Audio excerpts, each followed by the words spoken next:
Le Burkina Faso entre en conflit avec l'ONU, mes amis. Le capitaine Ibrahim Traoré a congédié une responsable de l'ONU au Burkina Faso et ça ne plaît pas vraiment à Antoine Guterres. En effet, mes amis, les relations entre le Burkina Faso et l'ONU sont de plus en plus tendues, le capitaine Ibrahim Traoré ayant décidé de congédier la coordinatrice de l'ONU au Burkina et pour des raisons qui sont quand même assez fondées. En fait, d'après le communiqué du Burkina, cette dame aurait donc fait un rapport sur la situation du conflit au Burkina avec les barbus terreau et les conséquences de ce conflit sur les enfants. Sauf que, elle n'a pas consulté les autorités locales et en plus de ça, il y aurait quelques éléments relativement mensongers. Alors évidemment, l'ONU est libre de faire des rapports, ils peuvent écrire autant de rapports qu'ils veulent dans le monde, il n'y a aucun problème. Cela dit, le Burkina Faso a aussi le droit de décider de qui rentre et qui ne rentre pas sur son territoire. Et il semblerait que le secrétaire général de l'ONU ait dit qu'il rejetait la décision du Burkina Faso d'expulser cette dame. Mais t'es qui en fait? Et moi, le portugais, il m'a rien fait, franchement, je l'apprécie, Guterres, mais en 2022, il y avait déjà eu l'expulsion d'une coordinatrice de l'ONU au Burkina. Et il avait regretté l'expulsion, il avait même dit qu'on ne pouvait pas considérer qu'une personne de l'ONU était non grata. Bah si, en fait, le Burkina, c'est un état souverain et ils font absolument ce qu'ils veulent. Et d'ailleurs, monsieur Guterres devrait faire un peu attention parce que c'est pas impossible qu'un jour le Burkina décide que lui aussi, il soit persona non grata, parce que le Burkina est un état souverain. Vive l'Afrique libre et souveraine. Tant que Dieu me prête souffle, je marcherai avec vous, dans la poussière s'il le faut, jusqu'à ce que le Burkina se relève fier, libre et souverain. Que le soleil se lèvera sur des villages sans école, moi je ne connaîtrai pas la tranquillité.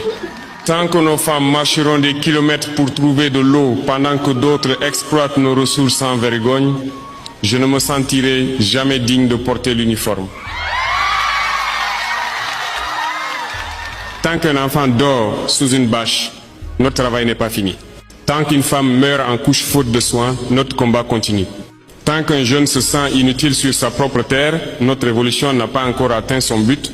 Tant que le peuple portera le poids de la misère pendant qu'une minorité mange à sa place, je ne m'assoirai sur aucun trône. Camarades, je ne suis pas venu pour diriger, je suis venu pour servir, pour réparer, servir le peuple, servir ma chère patrie. Mes chers amis du Burkina Faso, je m'adresse à vous aujourd'hui avec une conviction profonde. J'aime votre pays, j'aime votre culture et je veux sincèrement voir le Burkina Faso s'épanouir avec des écoles modernes, des infrastructures dignes et des emplois pour chacun. Si vous l'acceptez, nous travaillerons main dans la main en respectant vos valeurs pour valoriser vos ressources, vos talents et vos ambitions. Je veux dire à Ibrahim Traoré, que je considère comme un frère, que nous sommes à vos côtés. Ensemble, nous bâtirons un avenir où chaque enfant burkinabé aura accès à l'éducation, où chaque famille pourra vivre dignement. Vous êtes la fierté de l'Afrique et je crois en vous. Merci. Que pensez-vous des propos d'Emmanuel Macron? Donnez vos avis en commentaire. L'ONU utilise le rapport sur les enfants et les conflits armés pour faire pression sur l'AES, selon le représentant permanent du Burkina Faso. Ce document critique la protection des droits des enfants dans les trois pays sans tenir compte des spécificités de la région, a affirmé Saïdo Zongo. Le texte utilise une terminologie incorrecte à l'égard des organisations terroristes, les présentant comme pratiquement légitimes et comme des parties au conflit, a-t-il souligné. C'est à cause d'elles que les enfants souffrent à travers le monde, a insisté le diplomate cité par les médias. Un tel document devrait servir à la protection des enfants au lieu d'être un instrument de stigmatisation et de sanction, a-t-il ajouté. Les pays du Sahel font de l'accès à une éducation de qualité une priorité en cohérence avec leur engagement, a-t-il assuré. De l'Afrique à l'international, l'information en 3 minutes, top, c'est parti. Réuni au siège des Nations Unies le 27 juin 2026, le représentant permanent du Burkina Faso, Saïdou Zongo, a vivement contesté le rapport sur les enfants et les conflits armés. Le diplomate a déclaré que ce document ne tient pas compte des réalités sécuritaires du Sahel et utilise une terminologie qui, selon lui, légitime indirectement les groupes terroristes. Il a également réaffirmé que les États de l'AES placent la protection des enfants et l'accès à l'éducation de qualité au cœur de leurs priorités. On poursuit. Les forces armées maliennes ont démantelé au cours de la semaine du 22 au 28 juin 2026 un important réseau de trafic de carburant à Lubugula, dans la région de Sikasso. L'opération a permis de saisir des centaines de barils et de bidons de carburant, ainsi que l'interpellation de plusieurs suspects. Selon l'état-major, ce trafic contribuerait à l'approvisionnement des groupes armés terroristes. On poursuit. L'armée nigériane a annoncé le 28 juin 2026 l'intégration de plus de 8000 nouveaux soldats après un entraînement militaire intensif. Les autorités ont également indiqué que 28 000 recrues supplémentaires rejoindront progressivement les effectifs afin de renforcer la lutte contre le terrorisme, l'insurrection et la criminalité organisée. On poursuit. Libreville a officiellement mis fin le dimanche 28 juin 2026 à son accord de pêche avec l'Union européenne.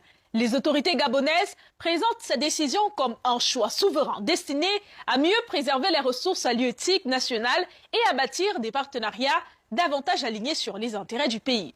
Et pour sortir, les députés sénégalais ont été convoqués ce lundi 29 juin 2026 pour examiner la proposition de loi numéro 17/2026 portant révision de la Constitution déposée par le groupe parlementaire PASTEF. Ce projet de réforme institutionnelle suscite d'importants débats entre les partisans d'une refondation des institutions et ceux qui contestent son opportunité. Commentez, likez et restez connectés toujours sur For You Media Africa pour ne manquer aucune de nos publications. Ouagadougou a désigné Carole Flore-Smerchniak, coordinatrice résidente de l'ONU, persona non grata sur le territoire burkinabé. Elle est accusée d'être à l'origine d'un rapport contenant des informations, je cite, graves et mensongères sur les enfants dans le conflit armé au Burkina Faso. Le gouvernement critique le rapport pour son manque de preuves objectives et ses amalgames entre terroristes et forces de sécurité, sans fournir de documents ou de jugements pour appuyer les allégations de violation contre des enfants. Des approximations et un apparent manque de professionnalisme qui n'ont pas plu au pouvoir burkinabé. Aujourd'hui, la France n'est pas notre ennemi. C'est comme j'ai dit, les dirigeants français ont une politique. Sinon, le peuple français, combien de Français nous soutiennent? Combien de Français, même dans les médias dont elle parle qu'on paie pour la vérité? Non, combien d'influenceurs ou c'est quoi, français, font des vidéos, voilà ceux qui sont sur les réseaux sociaux qui font les vidéos là, pour nous soutenir. Ils sont nombreux. Ils sont très nombreux, je les salue au passage. On ne les connaît même pas. Ils voient notre combat. Quiconque veut coopérer avec nous, il n'y a pas de problème. Mais quand vous venez, si vous venez et que vous voulez nous montrer que vous êtes supérieur à nous, c'est terminé. Vous repartez. Mais si vous avez compris et que vous devez venir traiter d'égal à égal, d'homme à homme, il n'y a pas de problème. On peut parler affaires. Tout le monde fait des affaires dans le monde. Mais imaginez, vous venez. Ok, je veux votre or. On va vous donner 10%, nous prendre le reste. Au Burkina, ça ne marche plus. Si vous venez, on discute. Vous apportez quoi? Mesdames et messieurs, la décision prise par le gouvernement du Burkina Faso de rompre ses relations diplomatiques avec la France constitue un choix grave aux conséquences importantes. À France, nous respectons la souveraineté des nations, mais aucun partenariat ne peut être rompu sans répercussions diplomatiques, économiques et stratégiques. J'adresse un message clair au capitaine Ibrahim Traoré ainsi qu'aux autres dirigeants de l'Alliance des États du Sahel. L'Alliance des États du Sahel, l'isolement n'est pas une solution. Fermer la porte au dialogue pourrait fragiliser davantage la coopération régionale et la lutte contre le terrorisme. La France défendra ses intérêts et ceux de ses partenaires avec fermeté, tout en laissant toujours une porte ouverte au dialogue et à la diplomatie. N'oublie surtout pas de t'abonner, de liker et de commenter. Alors, depuis hier, il y a cette information qui circule sur les réseaux sociaux comme quoi le capitaine Ibrahim Traoré, président du Faso, aurait contracté un prêt auprès de l'ONU. C'est faux et c'est archi faux. Je mets tout le monde au défi. Masse de partage, il y a partagé. Je suis qui a reconnu la voix. C'est ce gâteau qu'on fait le réveil, la vérité au vu les yeux. Mais ça ne les casse pas. Celui-là même qui est là pour vous informer de tout ce qui se passe dans notre continent, au niveau sociopolitique et même ailleurs, désormais, M. Dago, pour vous servir. Premier point. L'ONU ne contracte pas des prêts. L'ONU ne donne pas des prêts. L'ONU accompagne. Vous avez une fois vu l'ONU, depuis votre naissance, dire que tel pays nous doit? Non. L'ONU ne dit pas que tel pays nous doit. C'est la Banque mondiale FMI qui contracte un prêt. Et c'est la Banque mondiale qui peut dire que tel pays nous doit. Exemple, il y a beaucoup. Bref, prenez vos ceintures de sécurité. On va lire ce qui est en haut. C'est pas du n'importe quoi. C'est si l'agence elle-même, comme on appelle, l'agence ecofin.com. Alors, le programme inscrit dans un ensemble de 3 initiatives d'un montant total de 850 milliards, voire 1,53 milliard de dollars, mise en œuvre sur la période 2025-2030.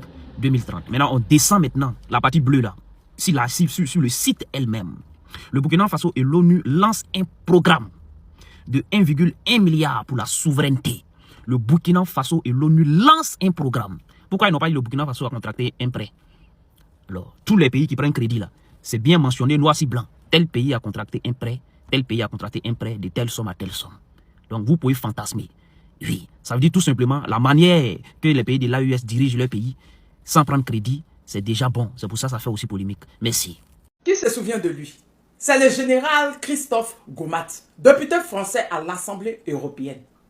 D'après maman Nathalie Yom, cri d'amour. Moi, je l'appelle poisson globe. Mais quand il y a le visage de poisson globe dans l'eau, c'est pareil comme son visage. C'est celui-là, il y a quelques mois, a dit à l'Assemblée européenne qu'il fallait libérer Bazoum avant son mandat qui était en début avril. Il n'a pas fini de libérer Bazoum. Il est arrivé sur le Burkina. Et oui, Que le Burkina, depuis l'arrivée du capitaine Ibrahim Traoré, s'est isolé de la communauté internationale, a été suspendu de plusieurs organisations régionales et internationales. Et comme on le dit tout dans la récréation est terminée, les mensonges ne vont plus passer. On va l'écouter et on va le déconstruire proprement. Oui, écoutez-le, on l'écoute. Le Burkina Faso, ce pays d'Afrique de l'Ouest, illustre aujourd'hui l'échec dramatique de la junte militaire au pouvoir depuis le coup d'État de 2022. En 4 ans, le pays s'est progressivement isolé de la communauté internationale, a été suspendu de plusieurs organisations régionales et internationales, tandis que les libertés fondamentales y sont méthodiquement réduites. Dans le même temps, la situation sécuritaire s'est aggravée. Plus de la moitié du territoire échappe au contrôle de l'État et plusieurs millions de Burkinabés ont été déplacés et ont besoin d'une aide humanitaire. Après plus de 10 ans de lutte contre le terrorisme, avec l'appui de la France et de l'Europe, coupé de ses anciens partenaires, le Burkina Faso sombre dans le chaos. Il est devenu un sanctuaire pour les groupes islamistes terroristes et la criminalité organisée, faisant peser une menace croissante sur ses pays voisins, les plus dynamiques économiquement de la région, Côte d'Ivoire, Ghana, Togo ou Bénin. Cette résolution a raison de rappeler au soutien de la société civile et des acteurs humanitaires. Mais nous devons aussi assumer une responsabilité stratégique, renforcer notre soutien aux États voisins qui constituent aujourd'hui la première ligne de défense contre la déstabilisation de toute l'Afrique de l'Ouest. Car quand l'Afrique de l'Ouest vacille, c'est l'Europe qui va vaciller.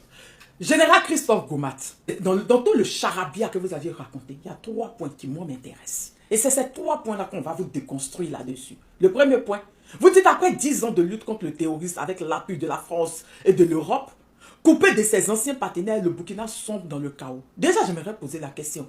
Vous avez fait 10 ans, la France et l'Europe, qu'est-ce que vous avez fait? Est-ce que vous avez chassé le terrorisme? Non, vous étiez là que pour piller. Vous aviez passé votre temps à piller ces pays-là, vous n'avez rien fait. Maintenant, Général Christophe Gomat, soyez sincères et répondez-nous. Qui finance le terrorisme dans le Sahel? N'est-ce pas vous? Si le Burkina, le Mali et le Niger vous chassent, vous allez financer vos mercenaires pour qu'ils puissent venir déstabiliser ces pays-là. Pour que ces pays puissent vous appeler pour revenir, pour que vous continuez de piller. N'est-ce pas? Le deuxième point, vous dites que le Burkina est devenu le sanctuaire pour les groupes islamiques terroristes et la criminalité organisée, faisant peser une menace croissante sur les pays voisins les plus dynamiques économiquement de la région, la Côte d'Ivoire, le Ghana, le Togo et le Bénin. Les 4 pays que vous avez cités là, qui sont voisins au Burkina là, il n'y a pas de terroristes là-bas. La preuve qu'il y a terroristes, il y a quelques mois, le chef d'état-major français s'est déplacé à Cotonou pour une réunion avec les chefs d'état-major de la Côte d'Ivoire et du Bénin en question du terrorisme.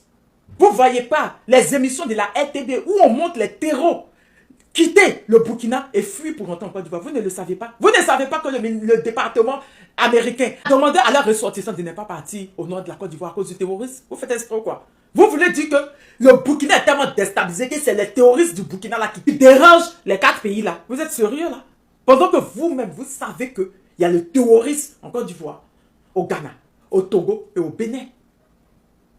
Vous le savez très bien. Le troisième point qui a été tellement intéressant, vous aviez dit que quand l'Afrique de l'Ouest vacille, c'est l'Europe qui va vaciller. Ah, ok. Ah, donc vous savez que sans l'Afrique, vous n'êtes que dalle.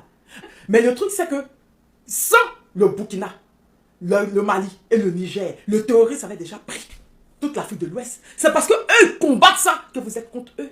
Dites-le ouvertement. Maintenant, la communauté internationale et les organisations régionales qui ont isolé le Burkina, c'est avec la pression de qui? C'est pas la pression de la France. Il ne faut pas nous embêter, hein. Les fausses informations ne marchent plus. Ce que vous voulez faire au Burkina, là, parce qu'après le Mali et le Niger, vous voulez venir déstabiliser le Burkina, ça ne va pas marcher. Non, ça ne marche pas, M. Christophe Gomat. Cri d'amour, d'après Mme Nathalie, ça ne marche pas. Allez vous occuper de vos oignons. Le Burkina n'est pas un département de la France. Arrêtez de nous emmerder. Ils vous doivent quoi? C'est quoi?